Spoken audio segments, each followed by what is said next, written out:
반갑습니다. 산골짜기 TV 홍건대 목사입니다. 오늘 크리스찬 코칭 시간인데요. 이세영님께서 구원에 관해서 좀 정리를 하고 싶다 이렇게 댓글을 좀 올려주셨습니다. 되게 중요한 문제고 또 주제이기 때문에 저도 이 문제에 대해서 함께 생각해 보면서 좀 정리를 해봤으면 좋겠다 싶습니다. 특히 구원에 관해서는 우리가 오해도 많고 또 사실 잘못된 가르침들도 있기 때문에 이 부분에 대해서 좀 종합적인 어떤 포괄적인 그림을 가지고 있으면 참 도움이 될 거라는 생각을 합니다. 보통 우리는 구원하면 이제 구원의 확신이나 뭐 천국과 지옥, 나중에 이제 들어가게 되는 그런 부분에만 초점이 맞춰져 있는 경향이 있죠. 그래서 우리 삶에서 중요합니다.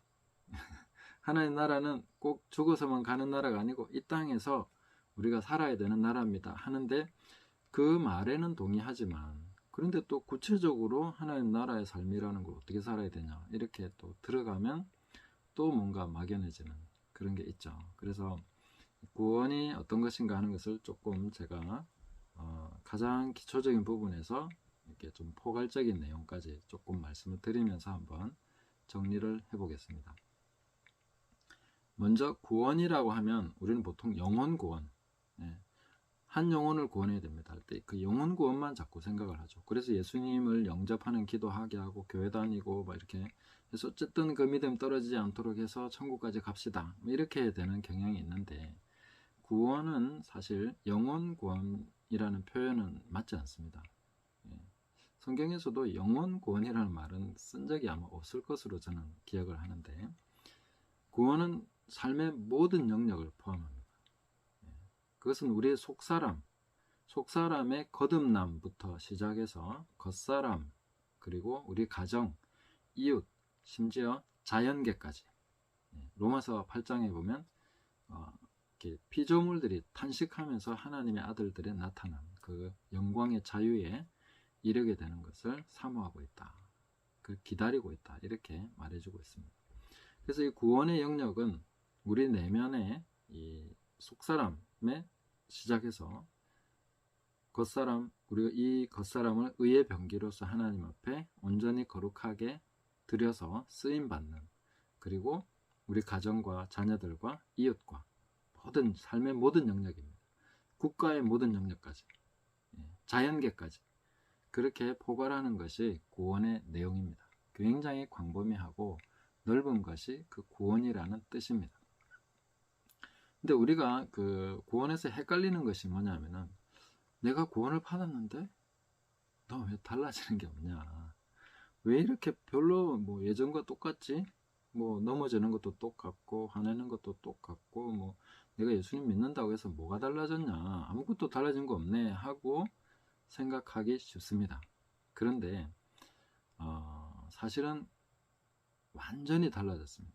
엄청나게 달라졌습니다. 정말 달라지지 않은 것은 내 겉사람밖에 없습니다. 내 속은 완전히 달라져 있는 거죠. 그걸 우리가 잘 분별을 하셔야 됩니다. 이게 분별이 안 되니까 자꾸 헷갈리고 또 마귀의 그 속임수에 속는 거죠. 달라진 것도 없고 하나님 자녀라고 뭐 그거 정말 확신할 수 있냐, 어떤 그런 흔들림 속으로, 또 그렇게 해서 무력함으로 또 굉장히 흥미를 잃어버리게 되고 냉소적이 되는 그런 식으로 갈 수 있는데, 확실히 달라진 게 뭔가 하는 것을 붙잡으시기 바랍니다. 그걸 이제 뭐 성경으로 가르쳐 드리는 것도 필요하지만 지금은 코칭 시간이니까 우리가 일반적으로 느끼고 그냥 생각하면서 알 수 있는 그런 내용들을 좀 성경과 이렇게 잘 연결시켜서 그렇게 말씀드리겠습니다. 자, 무엇이 달라졌는가? 제일 먼저 보면 내가 하나님을 아버지라고 부르죠. 하나님을 아버지라고 부르고 있는 사실이 어마어마하게 달라진 것입니다. 내가 하나님을 아버지라고 부르는데 왜 내가 하나님을 아버지라고 불러야 되냐는 거죠. 그게 어떻게 당연한 것처럼 지금 그렇게 하고 있냐는 거죠. 이것이 우리 내면에서 일어난 굉장히 큰 변화입니다. 하나님을 아버지라고. 이건 성령으로 말미암지 않고는 할 수 없는 일이죠. 하나님을 아버지라고 부르는데 그것이 너무 자연스럽고 내 속에서 이미 그랬던 것처럼 아주 예전부터 하나님을 아버지로 알고 있었던 것처럼 그렇게 부르잖아요. 이 사실은 엄청나게 대단한 사실입니다. 그거에 대해서 우리가 확실하게 자각할 필요가 있다 하는 거죠. 그리고 내가 거듭났다는 것은 하나님을 사랑하는 마음이 생긴 거죠. 예수님을 사랑하는 마음이 생긴 거죠. 이거는 그냥 일반적으로 생길 수 있는 마음이 아닙니다. 그래서 이 마음이 내 안에 있다는 거죠. 그리고 하나님 말씀대로 살고 싶어요. 야, 내가 왜 이 성경 말씀을 듣고 배우려고 하냐는 거예요. 내가 왜 성경을 연구하려고 하고 들으려고 하고 또 이 산골짜기 TV에 와서 이런 거 듣고 있냐는 거죠. 그거는 하나님 말씀대로 살고 싶은 마음이 있으니까. 그 마음이 왜 생겼냐는 거죠. 자연스럽게 생기는 마음이 아니라는 거죠. 이거는 거듭난 사람에게 생기는 마음입니다. 그래서 제가 그 거듭난 사람의 특징에 대해서 나 정말 거듭난 거 맞아 하는 그런 그 영상을 제가 정리해서 올려놓은 부분이 있습니다. 오늘은 그 부분에서 이제 우리가 경험적으로 확실하게 간단하게 알 수 있는 중요한 사실만 말씀을 드리고 있습니다. 그래서 하나님의 말씀대로 살고 싶은 생각이 왜 생기나? 그런 마음이 내 안에 있을 리가 없잖아요. 근데 그게 생겼다는 거죠. 또 그러고 싶다는 거죠. 너무 괴롭고 그렇게 잘 안 되지만 그렇게 살고 싶은 마음이 항상 있다는 거죠. 그게 우리 안에 엄청나게 중요한 사실입니다. 그리고 이것을 알아야 로마서 7장을 이해할 수가 있습니다. 로마서 7장에 가서 보면은 사도 바울이 두 인격체에 대해서 얘기를 합니다. 어떻게 구분이 되는가 하면 내가 하나님 말씀대로 하나님 뜻대로 살고 싶은 그렇게 원하는 내가 있습니다.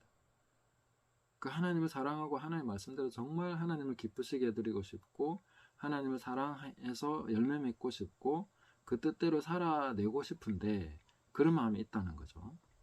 그런데 또 다른 내가 있어서 그 원하는 대로 하지 않고 내가 원하지 않는 것만 골라서 한다는 거예요. 나는 안 그러고 싶은데 계속 그런다는 거죠. 그러면 이제 이 두 자아가 싸우고 있다는 겁니다. 그 중요한 것은 뭐냐면은 이 두 자아를 구분할 수 있어야 된다는 거죠. 나는 분명히 하나님 말씀을 순종하고 그렇게 살고 싶다. 근데 하나는 행동하는 거 보니까 안 그런 거죠. 너무 낙심하는 거예요. 내가 왜 이러지? 내가 왜 이러지? 나 이러고 싶지 않은데. 예. 근데 사도 바울이 이제 로마서 7장에서 이것을 딱 구분해 주죠. 원하는 내가 있고 원하는 것이 아닌 다른 것을 하는 내가 있다는 거죠. 그러면 이 다른 것을 하는 내가 아니라고 결론을 내리는 겁니다. 원하는 내가 진짜 나라는 거죠. 하나님 뜻대로 살고자 하는 내가 납니다. 이게 바로 거듭난 나 자신이라는 거죠. 그래서 우리가 누가 거듭난 내 안에서 지금 여러 가지 복합적인 뭔가가 일어나고 있는데 진짜로 나 자신은 누구냐? 그걸 알아야 되는 거예요. 거듭난 내가 어디 있냐는 거예요. 거듭난 내를 알아야 그걸 중심으로 해서 살아가겠죠. 근데 익숙한 내가 있습니다. 예전부터 알아오고 예전부터 그렇게 살아온 익숙한 내가 있는데 그 익숙한 나는 항상 하나님 뜻을 반대로 하는 거예요. 그래서 우리 영을 거스려서 싸우는 육체의 정욕이 있다는 거예요. 그게 이제 사도 베드로나 바울이나 다른 식으로 표현했지만 야고보 사도도 다른 식으로 표현했지만 거의 비슷한 표현들입니다. 그래서 내가 원하는 대로 하지 않는 나는 뭐냐? 이거는 내가 아니라 내 속에 거하는 죄다. 이게 바로 죄라고 얘기하는 것입니다.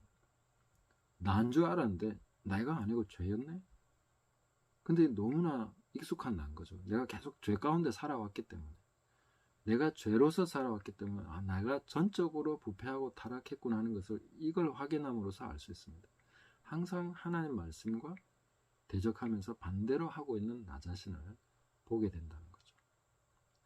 그래서 로마서 7장을 잘 이해하게 해야 되고 그 로마서 7장에서 8장으로 승리로 넘어가는 것을 보면 정죄하지 않는 것이 굉장한 큰 핵심이라는 것을 알 수 있습니다. 그래서 제가 항상 정죄하지 않는 것에 대해서 강조를 하는데 우리 스스로도 우리 자신을 정죄하면 안 됩니다. 왜냐하면 나라는 존재는 이미 거듭났고 하나님 뜻대로 살고 싶은 마음으로 충만한 것이 나 자신입니다. 그런데 내가 원하지 않는 것을 행하는 육신이 있는 거예요. 그거는 죄라는 것입니다. 내가 아니라는 것입니다. 그래서 내가 범죄한 게 아니라 내 속에 가는 죄가 죄를 짓고 있는 거죠. 그렇다고 해서 책임을 회피한다거나 그러니까 내 영은 깨끗하고 내 육신은 더러우니까 육신이 한 거나 책임 없어 하고 이런 식으로 하면 이제 구원파나 이단 쪽으로 가게 되는 거죠. 그러나 하나님 뜻대로 살고자 하는 내가 진짜 나라는 것을 구분하고 원하지 않는 것을 하는 내가 가짜고 그는 죄고 내가 아니라는 것을 알고 어떻게 해야 됩니까? 죄는 이미 십자가에서 못 박혔다는 것입니다. 그 육신의 나, 옛사람, 죄성 이거는 이미 그리스도와 함께 십자가에 못 박혔다. 그걸 이제 확실하게 인정하고 그것을 이제 확인하면서 가야 된다는 것이죠. 항상 입으로 고백하고 그렇게 해야 된다는 것입니다.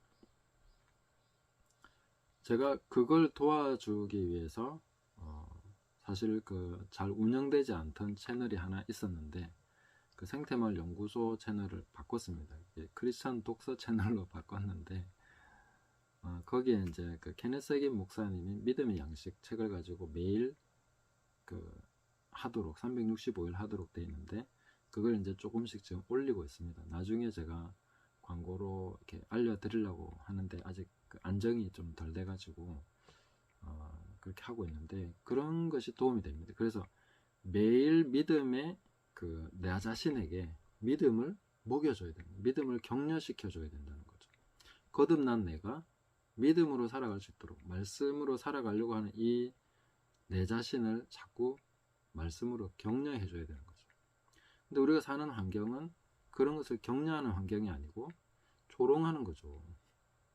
오히려 그런 것을 헷갈리게 만드는 그런 가르침들이 있고 그래서 나는 하나님 뜻대로 살고 싶은 사람이 납니다. 그게 진짜 나라는 거죠.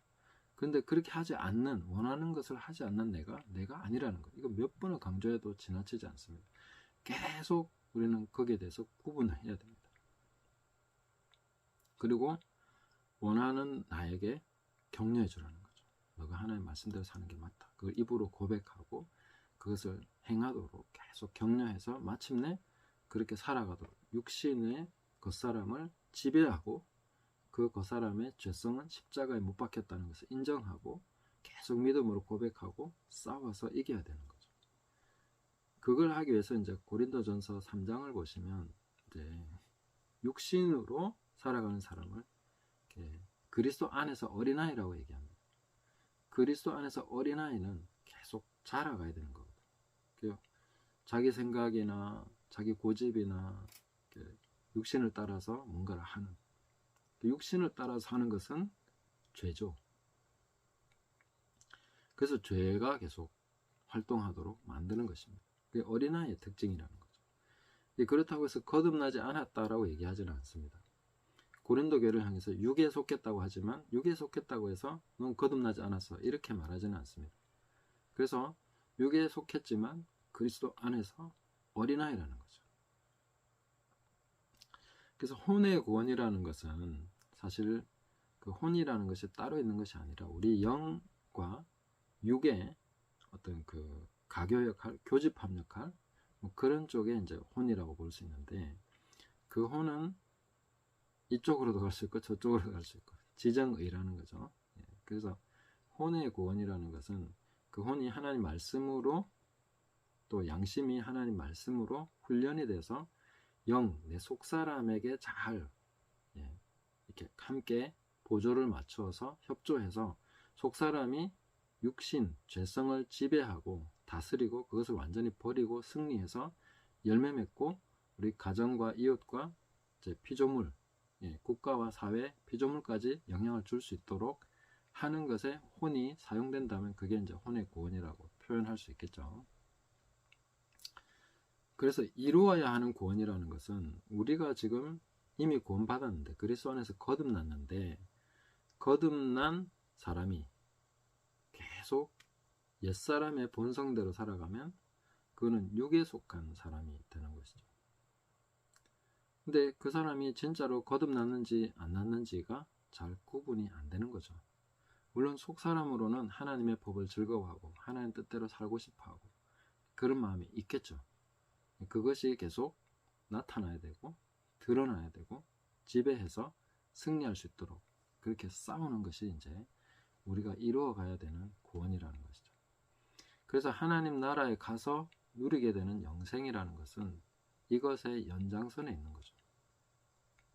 따로 있는 것이 아니라 연장선에 있기 때문에 끊임없이 믿음 안에서 격려받고 속사람의 그 의도, 원함, 그거대로 살아가도록 계속 해나가는 것이 구원을 이루어가는 것입니다.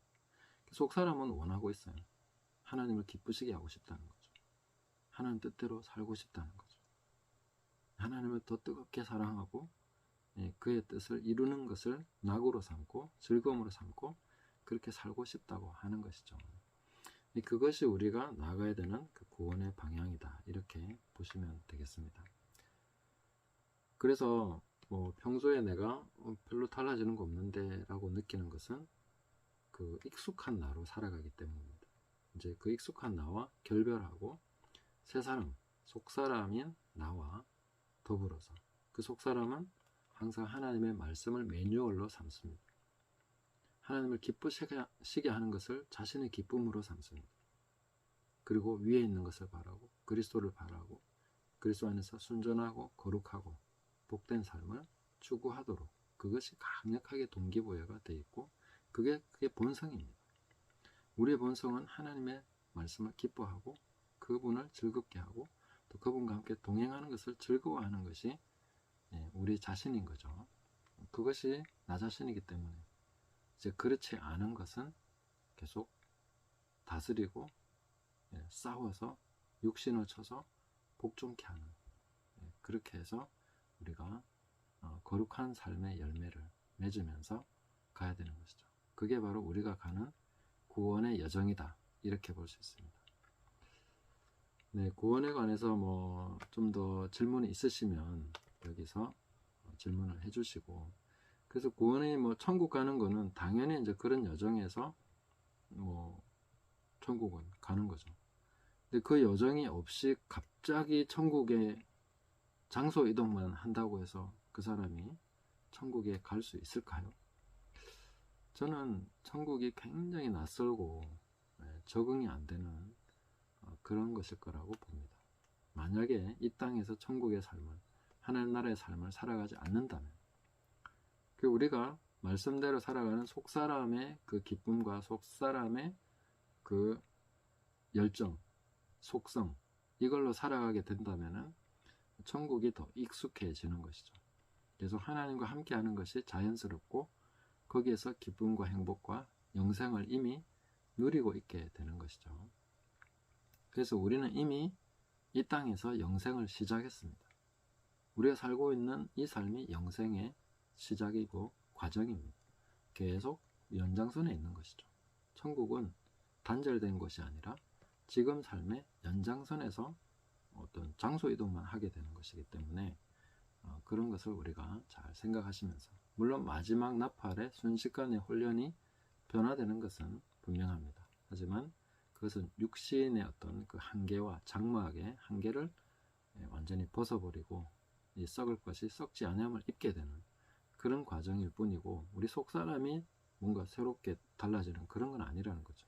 내 안에 있는 속사람으로 살아가는 것을 계속 연습하고 그렇게 해나갈 때 우리가 우리 구원의 완성, 두렵고 떨림으로 너희 구원을 이루라 하시는 그 과정을 계속해 나가게 되는 것입니다. 이 부분에 더 궁금하신 것은 또 질문해 주시고 함께 코칭 과정을 계속해 나가면서 선수로서 이게 기술 또 뭔가 이렇게 디테일한 부분들을 다듬어 나갈 수 있기를 바랍니다. 감사합니다.